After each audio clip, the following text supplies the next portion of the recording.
What the fuck? How's it going, everyone? It is Only here. Welcome back to another video. Of course, as always, we are just 20 days away from the launch of the PlayStation 5, and really, now it's starting to feel real. Yeah, press just got the PlayStation 5. Pretty much what happened was this morning, the embargo for allowing the press to, confirm and reveal that they have the box for the PS5 went up, and yeah, a lot of press have it. Pretty much now it's in the hands of the journalist, and it's no longer going to be behind, Sony in terms of when we get news. Up until now, it's been drip feed after drip feed, and it looks like that's going to be changing here soon. From what we've been hearing, it looks like the next embargo will be breaking on Tuesday, and if I had to guess, more than anything, it's most likely going to be the unboxing of this PS5. So yeah, a lot of press have it now. IGN, Polygon, Kinda Funny, Tech Radar, pretty much everyone has the PS5 now. That's pretty notable in the gaming industry. I'm guessing mine was just lost in the mail, and I'll be getting mine in a few days. Really, this is starting to feel real now. I'm guessing now, with everything going on, review copies or codes are going to be coming out for games like Demon's Souls, Spider-Man Miles Morales, and Sackboy. Just the thought of the press playing Demon's Souls right now. Now, I shouldn't really be saying anything, and I might be breaking, a few embargoes, but I do have Demon's Souls as well.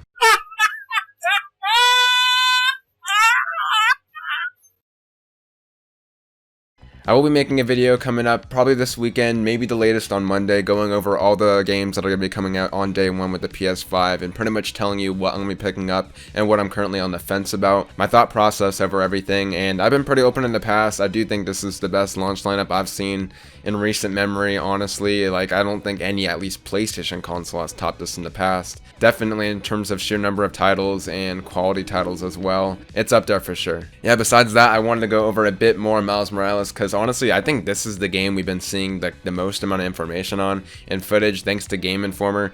I'm pretty sure, unless you're living under a rock, Game Informer's cover game this month has been Miles Morales, and we've been getting a lot of cool GIFs and a lot of cool videos and a lot of cool interviews and all that for Miles Morales. Really, amping up my excitement for this game, and you realize we're getting this game in 3 weeks. It's kind of insane. Yeah, Miles Morales looks absolutely phenomenal. I'm looking forward to playing it, and with every single detail we get, it's been, just making me excited more so. Today, Game Informer actually put up a piece going over, some PS5 details, which I think was one of the things I was looking forward to seeing, because obviously, this game is going to be on PS4 as well. There's not really going to be any fundamental changes going into the PS5. Obviously, the game is going to be working on PS4 as well, but there are a bit of some changes here. Now, I think the biggest one that we all kind of expected was, regarding the SSD and loading times. Yeah, Miles Morales won't have any loading times. Pretty much everything is going to be fade out, fade in, and you're back into the action. There's not really going to be a substantial amount of time where you're not actually playing the game. We got those subway loading screens back on the PS4, and while there will be an option to turn that back on for those that miss them, I don't know why you'd miss them. I think honestly, fast loading is probably going to be the thing that we're going to see the most when we play older generation titles. I'm talking about like going and bringing back the PS3 and the PS4. You're going to notice probably at least a few years into this generation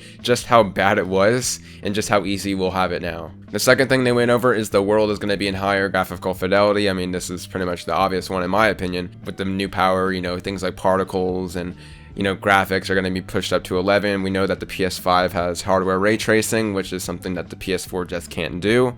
And even if it could, obviously considering its limits, it wouldn't be able to pull it off. Yeah, ray tracing looks really good. I actually want to point your attention to this one part in the video. It's in the Spider-Cat video, I believe.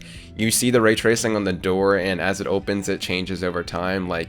That kind of ray tracing I really love. Ray tracing on PC, there's a few games that do it well, but mainly it's just a graphical showcase, and it's nothing that really changes, the game, at least, in terms of the ray tracing games I've played. At least it's pretty, minimal. But seeing this just took up to 11 in games that I'm actually going to play, even if it didn't have ray tracing, it's going to be awesome to see, man. To go a bit more in terms of the ray tracing effect, they say visually it's striking. We have ray tracing reflections under ice and snow and wet streets at different times of day, and that changes when we have overcast skies.